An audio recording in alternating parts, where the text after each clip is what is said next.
The morning sun cast long shadows across the crystal valleys of Kepler 442b as Myra Vellion walked through her colony's central garden.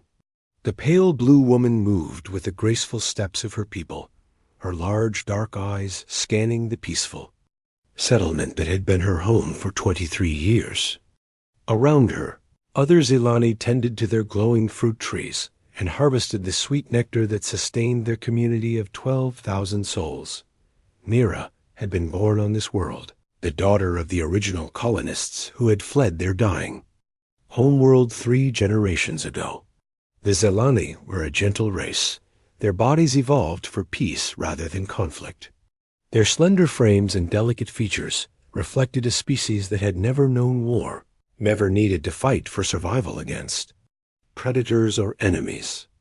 They lived in harmony with their adopted world, taking only what they needed and giving back through careful cultivation of the native ecosystem. The trilithium deposits beneath their feet had been a blessing when the colony was established. The rare mineral powered their fusion reactors and provided energy for their modest technology. They had never imagined it would become a curse that would attract the attention of those who took what they wanted by force. Kef Noldar rushed toward Mira through the garden paths, his usually calm demeanor replaced by obvious panic. The young engineer's hands shook as he activated his communication device, a holographic display showing readings that made Myra's heart sink. Massive energy signatures were approaching their system, moving faster than any Zilani vessel could. Travel. Colony leader, you must see this, Kef said, his voice barely above a whisper. Long-range sensors detected 28 ships dropping out of hyperspace at the system's edge. Their energy output suggests military vessels, heavily armed and moving directly toward her world. Myra felt her legs grow weak as she stared at the sensor data. The Zilani had no military, no weapons beyond basic mining tools, no way to defend themselves against even a single warship. Their colony ship had been designed for peaceful exploration and settlement, not combat.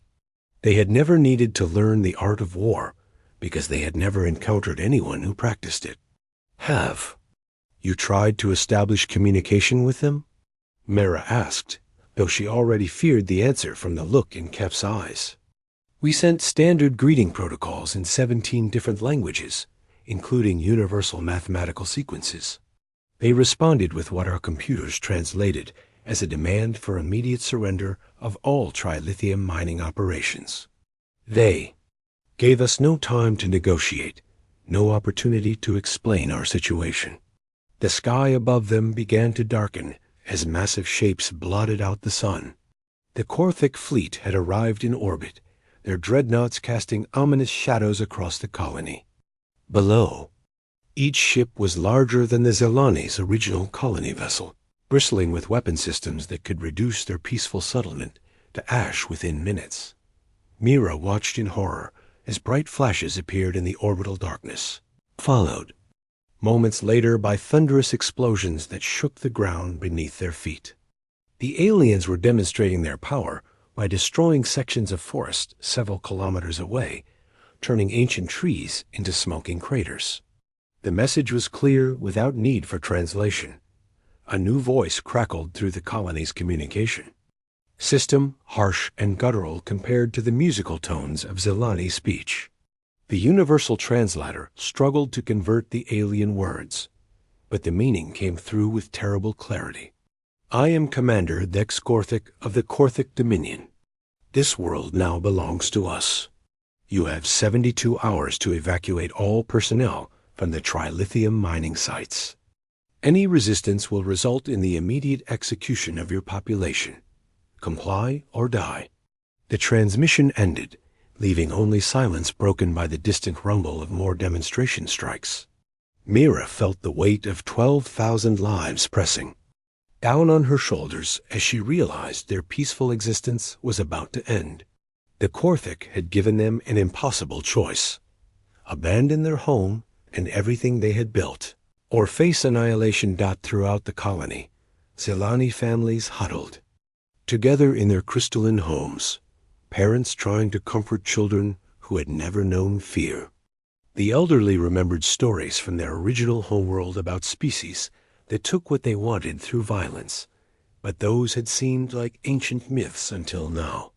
The reality of facing such brutality was paralyzing. Mira called an emergency council meeting in the colony's central dome, where the community's leaders gathered with faces pale with shock.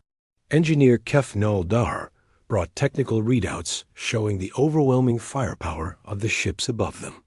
Medical Officer Zara Kelving reported that their people were already showing signs of trauma from the demonstration attacks.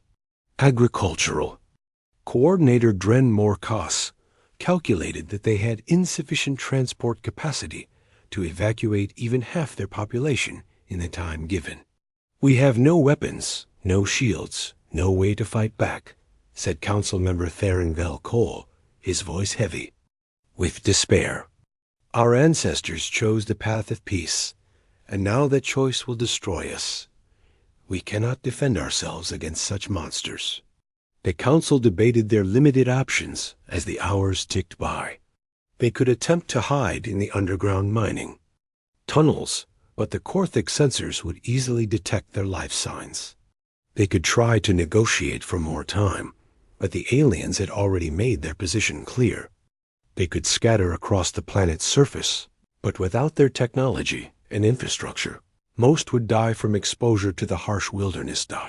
It was Kef who suggested their only remaining hope. Deep within the colony's communication center sat a quantum beacon designed for long-range contact with other Zelani settlements scattered across the galaxy. The device could transmit faster-than-light messages across vast distances, though they had never used it for anything more than routine status reports. "We could send out a distress signal," Kef said quietly, as if afraid the Korthic might somehow hear him. "Broadcast it on all frequencies, include universal mathematical constants and peaceful imagery. Maybe someone out there will hear us and offer assistance." The suggestion sparked both hope and skepticism among the council members. Other alien species existed throughout the galaxy, but most were either too distant to help or unwilling to interfere in conflicts that did not directly concern them. The galactic community generally followed a policy of non-interference, allowing stronger species to dominate weaker ones without intervention. But Myra saw no alternative. They could not fight, could not flee, and could not negotiate with beings who saw them as nothing more than obstacles to be removed. Their only chance lay in the possibility that somewhere among the stars lived people who still believed in protecting the innocent. The council voted unanimously to activate the beacon and broadcast their plea for help. Kef worked through the night to prepare the transmission, encoding it with mathematical sequences that any spacefaring civilization would recognize as intelligent communication. He included recordings of their peaceful culture, images of their families and children, and detailed information about the Korthig threat. As dawn broke over their troubled world, the quantum beacon transmitted their message into the void of space.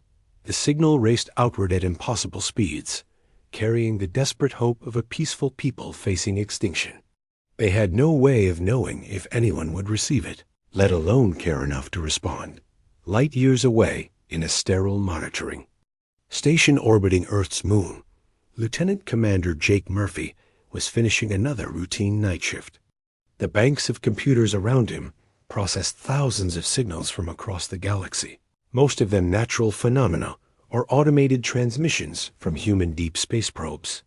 After months of detecting various alien communications that the government preferred to keep classified, Murphy had grown accustomed to the strange patterns that indicated non-human intelligence. But the signal that arrived at 0347 hours was different from anything he had seen before. The mathematical constants were immediately recognizable, but they were paired with what appeared to be emotional content, images of beings in distress, recordings of what sounded like crying, and energy signatures that suggested imminent violence. Murphy's training told him to log the transmission and pass it up the chain of command through normal channels. But something about the desperate tone of the signal made him reach for his emergency communication link to Captain Lisa Brown instead. If these aliens were truly facing genocide, normal channels might be too slow to matter. Captain Brown arrived at the monitoring station within an hour, her uniform hastily assembled and her expression grim as she reviewed the alien transmission. She had been briefed on the existence of other intelligent species, but this was the first time any of them had directly appealed to humanity for help. How long do we estimate they have before this threat becomes reality? Brown asked, studying the tactical data embedded in the distress signal. Based on the energy signatures and the mathematical countdown included in their message, approximately 60 hours until their deadline expires, Murphy replied. The attacking force appears to be significantly larger and more advanced than ours. The defenders. Brown made a decision that would echo across the galaxy. She activated her direct link to Solar Defense Command and requested an immediate conference with Admiral Richard Kane. Admiral Richard Kane stood before the massive tactical display in Solar Defense Command, watching as red icons representing available human ships began moving toward Earth from their scattered positions throughout the solar system. Within 6 hours of receiving the alien distress signal, he had activated the largest military mobilization in human history. 57 warships were converging on Luna Base, their crews already preparing for a journey into the unknown depths of space.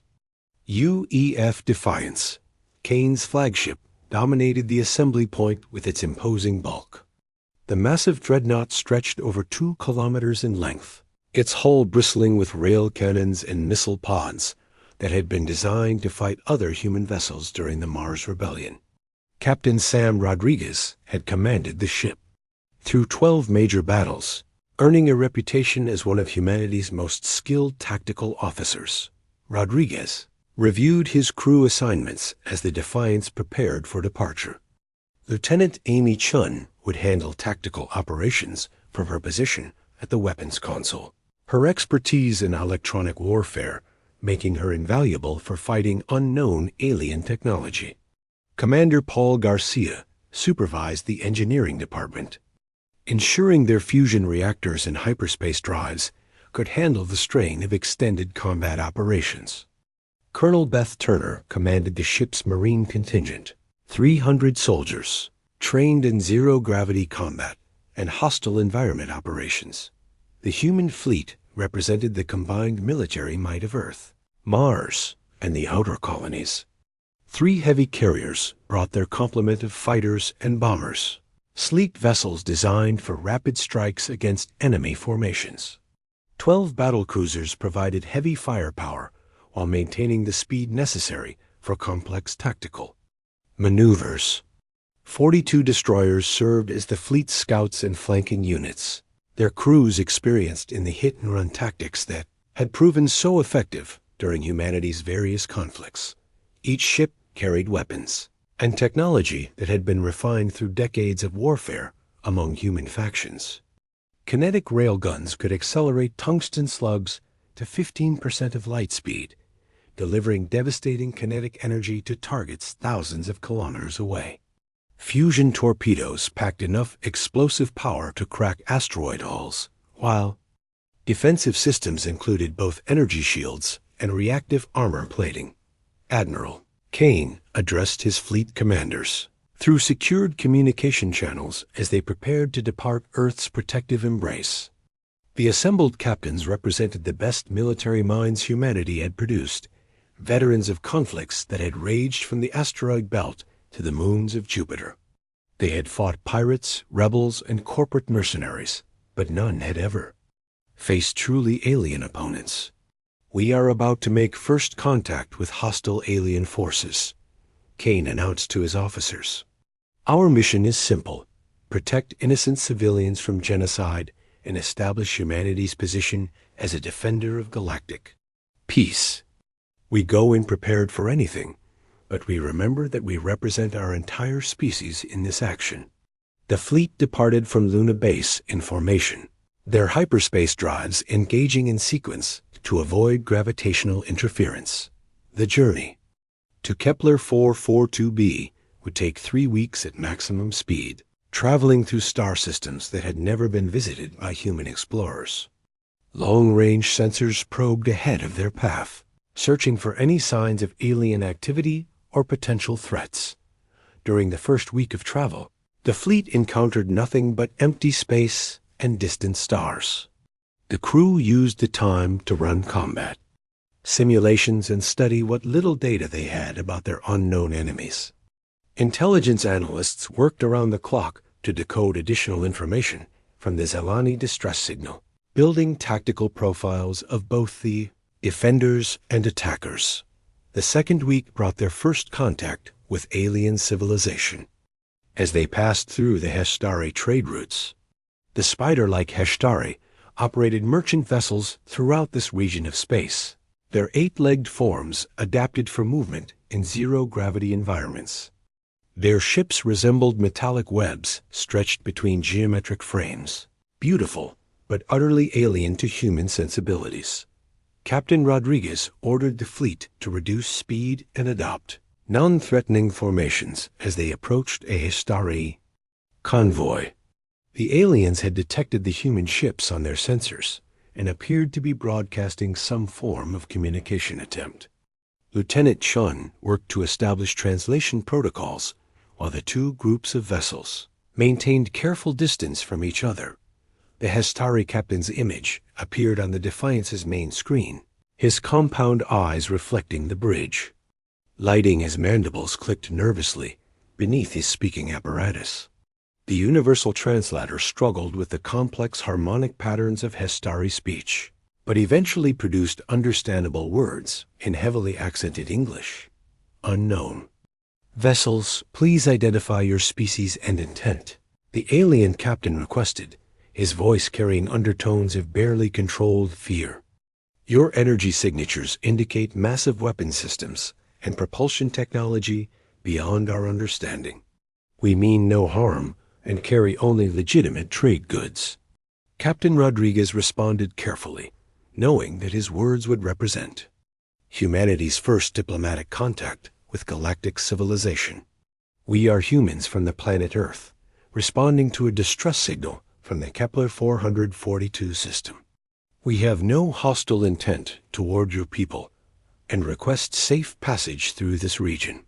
The Hestari captain's reaction was immediate and dramatic. His compound eyes widened in what appeared to be shock, while his mandibles clicked rapidly, in patterns that the translator could not interpret. Several moments passed before he regained enough composure to respond, his voice now carrying obvious disbelief. Impossible, the alien captain whispered. No species from a Class 12 Deathworld has ever developed interstellar capability. Your homeworld's classification indicates extreme environmental hostility that should prevent the evolution of spacefaring intelligence. Yet your fleet suggests technological advancement far beyond most galactic civilizations. Lieutenant Chun quickly accessed the ship's databases to understand the aliens' reference to planetary classifications. The information she found painted a picture of how the galaxy viewed different worlds based on their environmental dangers. Class 1 worlds were garden paradises with gentle climates and abundant resources. Class 12 worlds were considered nearly uninhabitable death traps where life struggled to survive against constant environmental threats. The Hestari provided the humans with basic star charts and navigation data for the region. Their natural merchant instincts overcoming their fear of these powerful strangers. They also shared disturbing information about the Korthek Dominion, describing them as ruthless conquerors who had subjugated dozens of worlds through overwhelming military force. The Korthek have never been defeated in open battle, the alien merchant warned. Their warriors are bred for combat, and their technology is designed for conquest. Many species have tried to resist them over the centuries, but all have fallen to their superior firepower and tactical doctrine. Captain Rodriguez thanked the Hestari for their assistance and ordered the fleet to resume course toward Kepler 442b. But the aliens' words had spread quickly through the human ships, reaching the ears of crew members who began to understand the magnitude of their mission. They were not just responding to a distress call, but potentially challenging the most feared military force in known space. News of the human fleet's passage spread through galactic communication networks with surprising speed.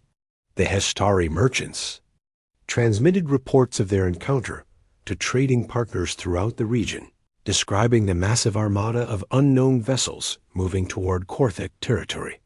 Within days, the information reached the Galactic Trade Council on the neutral world of Nexus Prime. The council chamber erupted in chaos as representatives from dozens of species debated the implications of this development. The peaceful Morellans wondered if these mysterious humans might offer hope for their own liberation from Vorthan oppression. The militaristic Drothi expressed skepticism that any species could challenge Korthik dominance. The ancient ethereals simply observed with their typical detached curiosity about galactic affairs. On Kepler 442b, the situation continued to deteriorate as the Korthak began preliminary mining operations. Commander Thex Korthik had grown impatient with the slow pace of Zelani evacuation and ordered his forces to begin extracting trilithium from the richest deposits. Massive mining machines descended from orbit, their operations destroying sacred Zelani groves and cultural sites that had taken generations to cultivate. Mira Velyan led her people into the underground shelter systems they had excavated beneath their colony. The tunnels provided protection from orbital bombardment, but offered little comfort to a population facing the destruction of everything they held dear. Children cried for homes they would never see again, while adults struggled to maintain hope. In the face of overwhelming despair, the quantum beacon continued its automated distress broadcasts, though most Zelani had given up hope of rescue. 3 weeks had passed since their plea for help had been transmitted into space, and no response had arrived. The Korthik deadline was approaching rapidly, and soon their peaceful civilization would be nothing more than a footnote in galactic history. The human fleet dropped out of hyperspace at the edge of the Kepler 442 system with a brilliant flash of energy that lit up space like a newborn star. 57 warships materialized in perfect formation, their hulls gleaming under the light of the distant sun as sensor arrays immediately began scanning the inner system for hostile contacts. The sight that greeted them filled every human heart with cold anger. 20-8. Korthik vessels surrounded the peaceful world below, their dark hulls bristling with weapons as mining ships descended toward the planet's surface like mechanical vultures. Massive scars already marked the once pristine landscape where the aliens had begun their extraction operations, turning green forests into smoking wastelands of torn earth and dying vegetation. Admiral Kane stood on the bridge of the UEF Defiance, his weathered face hardening as he studied the tactical display showing the enemy positions. The Korthik had arranged their ships in a standard blockade formation, confident that their numerical superiority and reputation would discourage any rescue attempt. They had made their first mistake by underestimating the determination of beings who had evolved on a world that tried to kill them every single day. Captain Rodriguez ordered all ships to battle stations while communication officers worked to establish contact with both the planetary surface and the alien fleet. The bridge hummed with controlled activity as Lieutenant Chun brought weapon systems online and Commander Garcia confirmed that all reactor cores were operating at peak efficiency. Throughout the human fleet, similar preparations were taking place as thousands of trained warriors prepared to fight for people they had never met. The first voice they heard belonged to Mira Velyan, transmitted from deep beneath the planet's surface, where her people huddled in underground shelters. The Zelani leader's words came through the universal translator with obvious relief and desperate hope, her musical tone carrying the weight of 12,000 lives hanging in the balance. Unknown vessels. This is colony leader Miravel Yon of the Zelani settlement on Kepler 442b. Her voice crackled through the communication system. We received no response to our distress beacon and feared that no one would answer our plea for help. Are you here to assist us against the Korthik? Invaders? Admiral Kane stepped forward to the communication console, knowing that his next words would be recorded in history as humanity's first diplomatic contact with an alien civilization in distress. His voice carried the authority of someone who had spent decades protecting the innocent, whether they were human colonists on distant worlds or peaceful aliens facing genocide. Colony leader Mira Valyan, this is Admiral Richard Kane of the United Earth Federation, he replied, his words. BROADCAST, not only to the planet below, but to every ship in both fleets. We received your distress signal and have come to render assistance. Please maintain your current positions while we deal with the hostile forces in your system. The response from the Korthik fleet came within minutes, transmitted on an open frequency that allowed both the humans and the Zelani to hear the arrogant words of Commander Thex Korthik.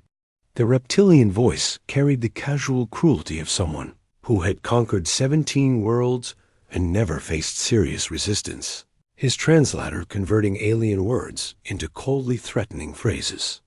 Unknown fleet, you are interfering in legitimate Korthik territorial expansion, Thex Korthik announced with obvious contempt. This world and its resources now belong to the Dominion by right of superior force. Withdraw immediately or face the same fate as every other species that has dared to challenge our authority. Captain Rodriguez exchanged glances with his senior officers as they listened to the alien commander's threats. The Korthik leader continued speaking, his voice growing more menacing as he described his previous conquests and the futility of resistance against his military machine. He boasted about the civilizations he had crushed and the worlds he had stripped of their resources, painting a picture of galactic tyranny that made human blood run cold.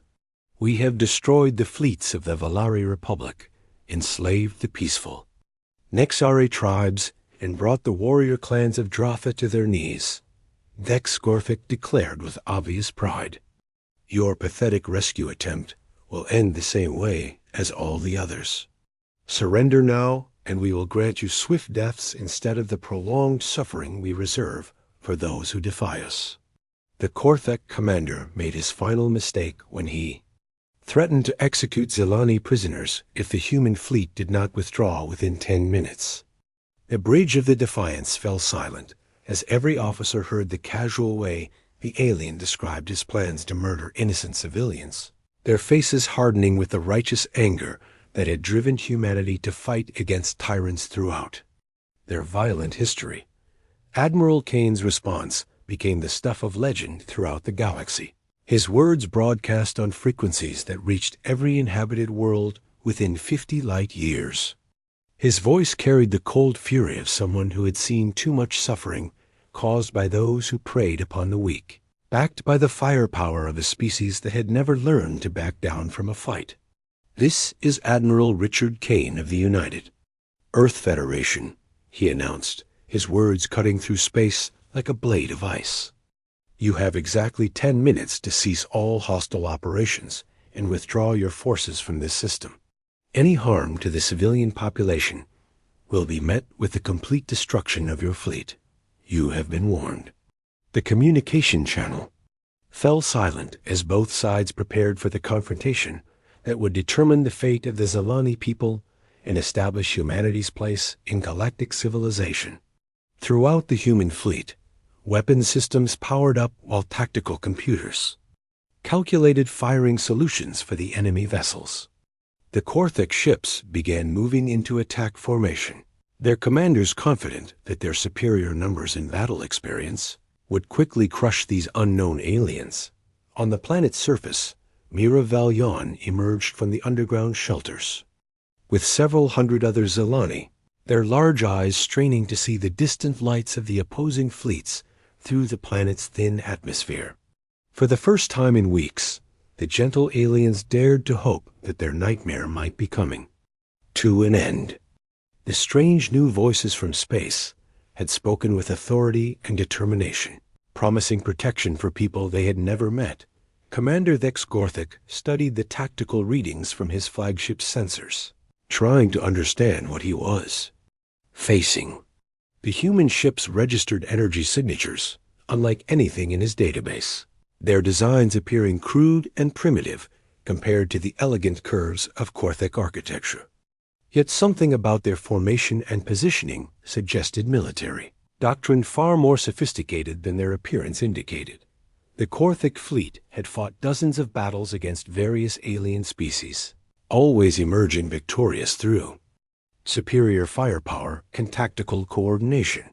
Their reptilian crews were bred for warfare, their ships designed for conquest, and their weapons tested against the best defenses the galaxy could offer. Thex Gorthic could not imagine how these unknown aliens could pose any real threat to his experienced warriors. Lieutenant Chan monitored the enemy fleet's movements from her position at the tactical console, her trained eye recognizing the classic battle formations that most military forces used when preparing for engagement. The Gorthic were arranging their ships in overlapping fields of fire, with their heaviest vessels taking central positions while lighter units moved to protect their flanks.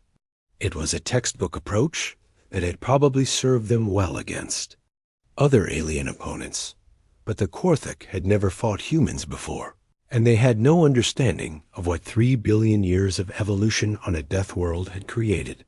Every human in the fleet carried the genetic legacy of ancestors who had survived ice ages, volcanic eruptions, asteroid impacts, and countless other natural disasters that would have exterminated less adaptable species. They were the descendants of hunters who had brought down creatures 10 times their size, of explorers who had crossed frozen wastelands and burning deserts in search of new territories. Colonel Turner addressed her Marines through the ship's internal communication system, preparing them for the boarding actions that might be necessary if the battle moved to close quarters. Her soldiers checked their weapons and sealed their combat armor, each one a veteran of the brutal fighting that had raged throughout human space during the Mars Rebellion. They had learned to fight in zero-gravity, toxic atmospheres, and the crushing depths of ocean worlds. The 10-minute deadline approached its end as both fleets maintained their positions, the tension building like a storm about to break across the system.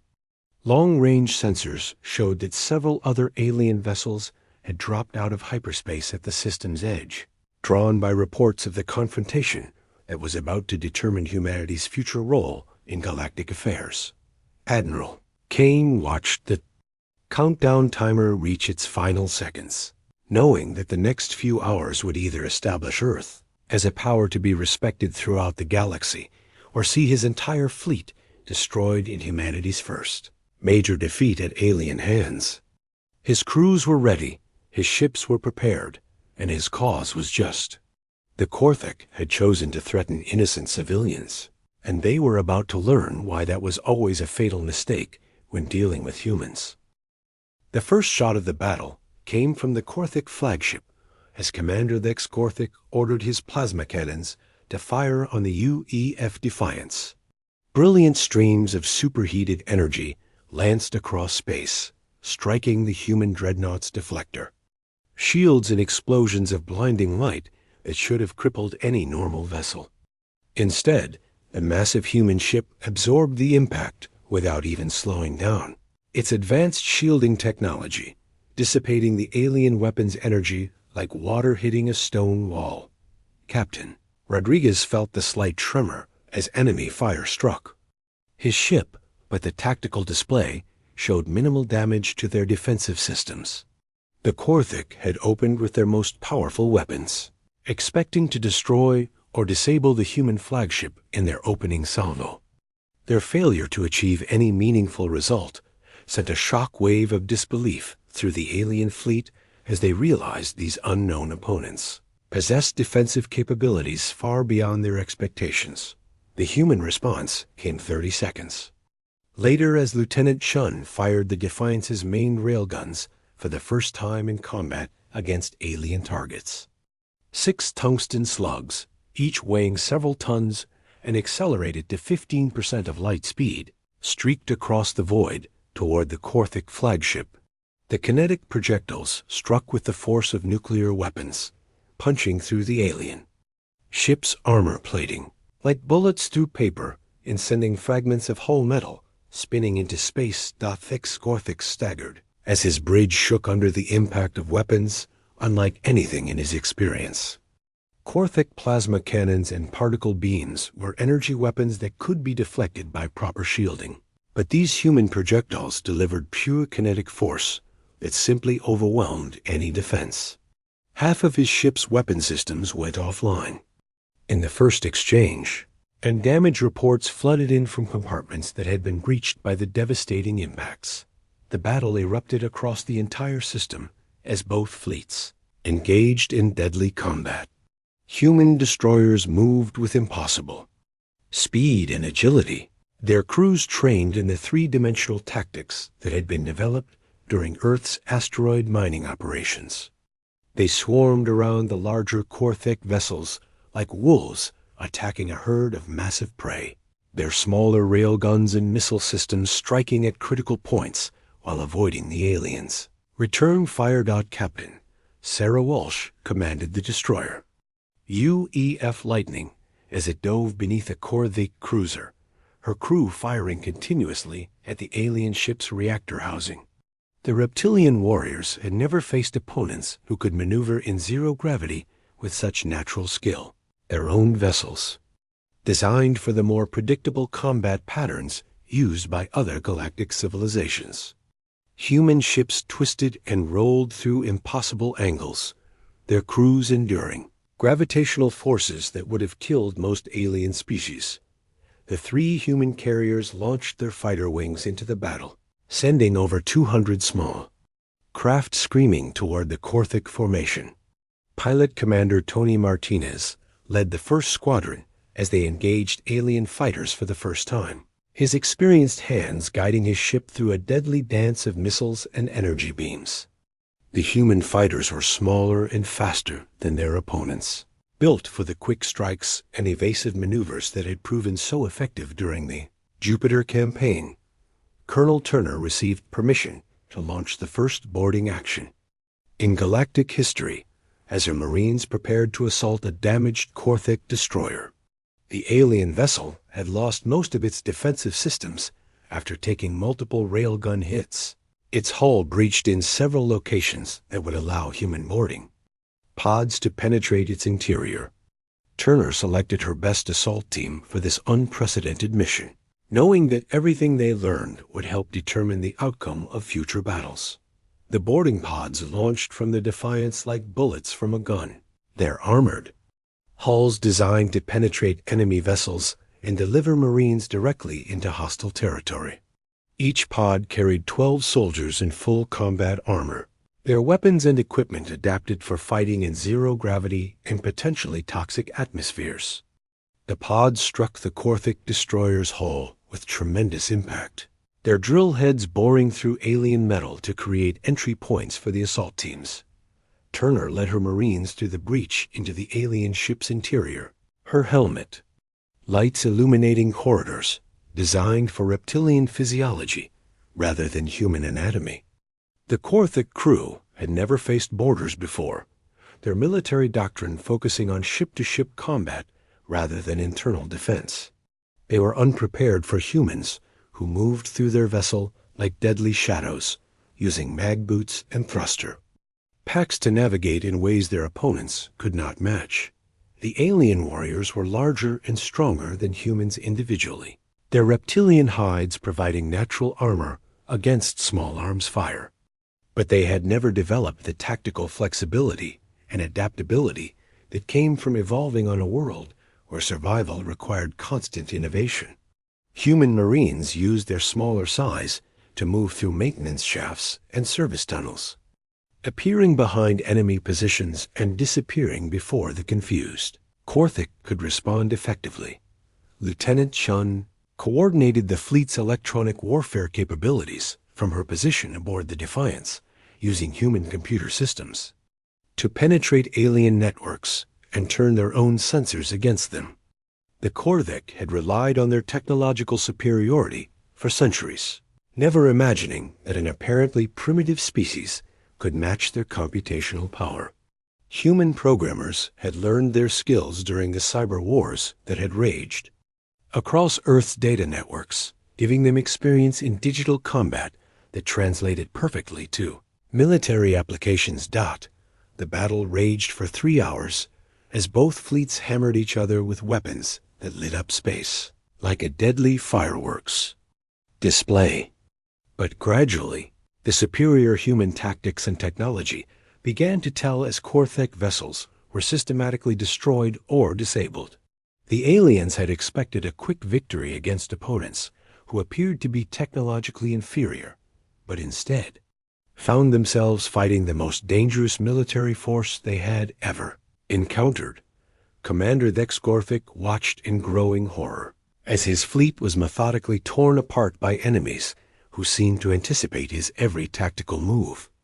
His ships had dominated dozens of battles against various alien species, but none of those opponents had possessed the combination of advanced technology and savage tactical skill that these humans displayed.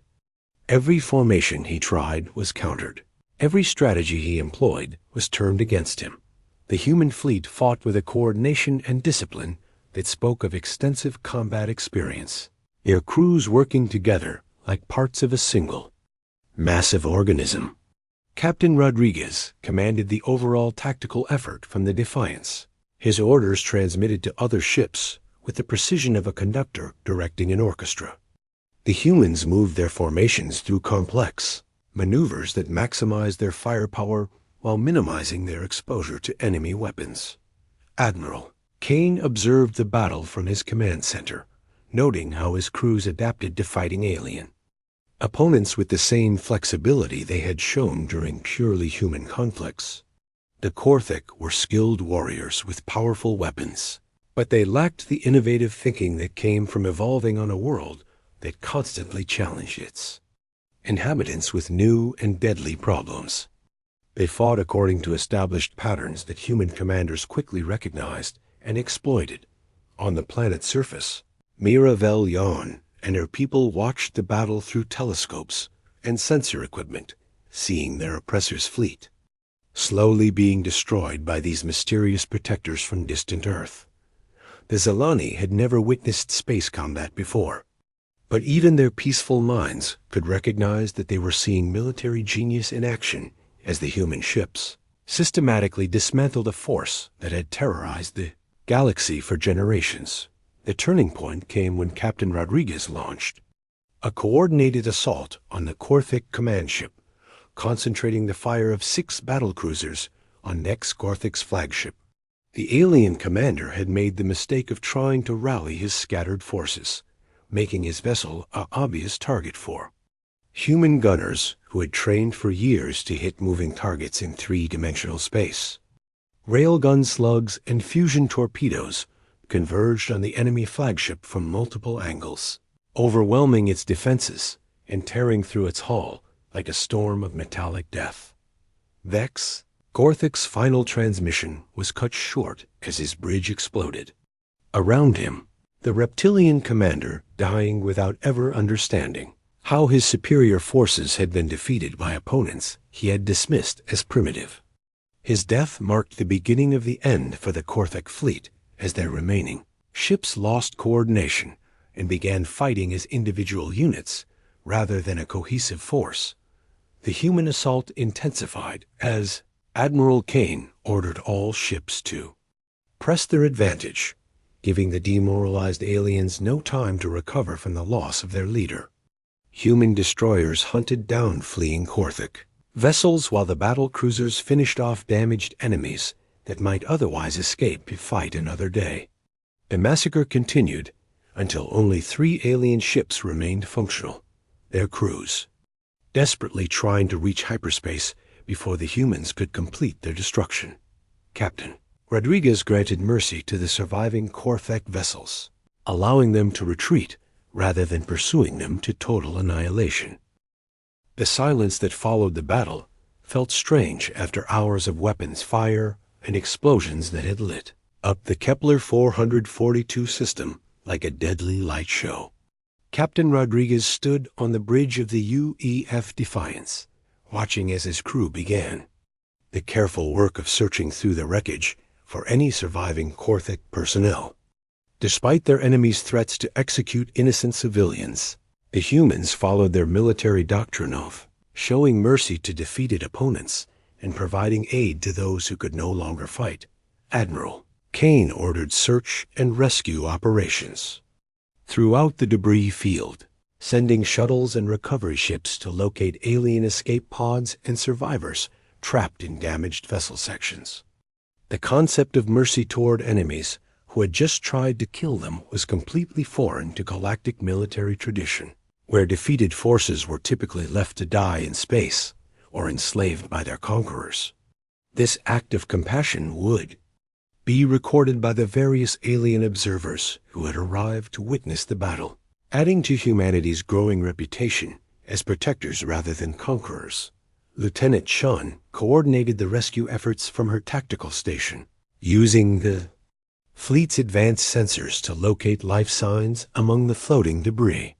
Several Korthek escape pods were recovered, their reptilian occupants injured but alive. The human medical teams aboard the fleet's hospital ships had never treated alien physiology before, but their doctors worked tirelessly to save lives regardless of species, establishing precedents for interspecies medical cooperation that would serve the galaxy. Well, in years to come, the first human landing party prepared to descend to the planet's surface, where 12,000 Zelani civilians waited in their underground shelters. Captain Rodriguez selected a diplomatic team led by Commander Paul Garcia, whose engineering background and calm demeanor made him suitable for first contact with the peaceful aliens they had fought to protect. The shuttle bay of the Defiance opened to release a transport craft carrying 20 humans, who would become the first of their species to set foot on an alien world. As the human shuttle descended through Kepler 442b's atmosphere, Mira Velyon emerged from the underground tunnels with several hundred other Zelani, their large dark eyes straining to see the approaching vessel. The gentle aliens had spent weeks hiding from the Korthek mining operations, watching their beautiful world being scarred by machines that tore through forests and sacred groves without regard for the life they were destroying. Now they stood in the open air for the first time since the invasion began, daring to hope that their nightmare was finally over. The shuttle landed in the colony's central plaza, its hull still warm from atmospheric entry as the boarding ramp lowered to reveal the humans within. Commander Garcia stepped onto alien soil for the first time in human history, his uniform bearing the insignia of Earth as he approached the group of Zelani who had gathered to meet their rescuers. The size difference between the species was immediately apparent, with humans appearing larger and more muscular than the delicate aliens. But Garcia's gentle movements and peaceful demeanor quickly put the Zelani at ease. Myra Velyon approached, the human commander with tears streaming down her pale blue face, her voice filled with gratitude as she spoke through the universal translator. Commander Garcia, I am colony leader Mira Velyon of the Zelani people. We owe you and your people a debt that can never be repaid. You came to help complete strangers facing destruction, asking nothing in return except the chance to protect innocent lives. Garcia removed his helmet to show his human face to the alien leader, his expression warm with the satisfaction of a mission accomplished. Colony leader Mira, we came because your people needed help, and that's what decent beings do for each other. No payment is necessary or expected. Protecting innocent life is not something we do for reward, but because it's the right thing to do. The human commander's words were transmitted throughout the Zelani colony, reaching thousands of aliens who had given up hope of survival just days before. The concept of fighting for strangers without expectation of payment was foreign to most galactic civilizations, where military assistance typically came with heavy costs in resources or political obligations. The humans had traveled dozens of light years and risked their lives in battle simply because they believed genocide was wrong, regardless of who the victims might be. News of the human victory spread through galactic communication networks with unprecedented speed, carried by the alien observers who had witnessed the battle and by the few surviving Corthic vessels that had escaped to hyperspace. The Galactic Trade Council on Nexus Prime called an emergency session as reports flooded in about the new species that had appeared from nowhere to challenge the most feared military force in known space, the Heshtari merchants who had encountered. The human fleet during their journey quickly shared their recordings of the meeting, describing the massive energy signatures and advanced technology of vessels from a Class 12 death world. The concept that any species could evolve spacefaring capability on such a hostile world challenged everything galactic science believed about the development of intelligent life. Yet the evidence was undeniable. Other oppressed species throughout the galaxy began broadcasting distress signals toward the direction of human space, hoping these powerful protectors would answer their pleas for help as they had for the Zelani, the peaceful Morallans who had suffered under Vorthan slavery for 3 generations, dared to transmit their location and situation to anyone who might be listening. Mining colonies on the galaxy's rim sent desperate messages describing their exploitation by corporate entities that treated workers as expendable resources. Admiral Kane recognized the implications of their victory as he reviewed reports from across human space about incoming alien transmissions. Earth had announced itself to the galaxy as a military power willing to fight for justice. But with that reputation came responsibility for those who would look to humanity for protection. The Admiral knew that this single battle had changed everything, establishing Earth as either a guardian of galactic peace or a target for every aggressive species that feared human interference in their expansion plans. Captain Rodriguez ordered the establishment of a permanent human presence in the Kepler 442 system, both to protect the Zelani from future threats and to serve as a forward base for operations deeper into galactic space. The destroyer UEF Vigilant would remain in orbit around the peaceful world, its crew forming the first permanent human diplomatic mission to an alien civilization. The ship's captain, Commander Lisa Hayes, had volunteered for the assignment despite knowing she might not see Earth again for years. The friendship between humans and Zelani developed quickly as cultural exchange began between the two species. Zelani children, their natural curiosity overcoming initial fear, approached human Marines with questions about Earth and its people. The gentle aliens were fascinated by stories of humanity's violent homeworld, unable to comprehend how such a hostile environment had produced beings capable of such compassion for strangers. Human engineers worked alongside Zelani technicians to repair the damage caused by Corthic mining operations, using Earth technology to restore forests and heal the scars left by alien machines. The collaboration between the species proved that differences in biology and culture need not prevent cooperation when both sides shared common values of peace and mutual respect.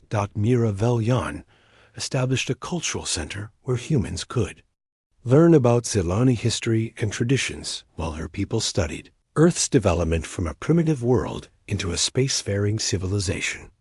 The exchange of knowledge benefited both species, with humans gaining insight into peaceful coexistence while Zelani learned about the strength that could come from diversity and determination.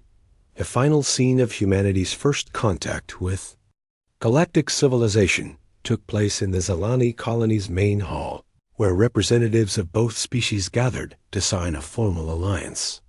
Admiral Kane had returned to Earth to brief his government about the new responsibilities that came with galactic citizenship, but he left behind a legacy of protection that would define humanity's role among the stars for generations to come.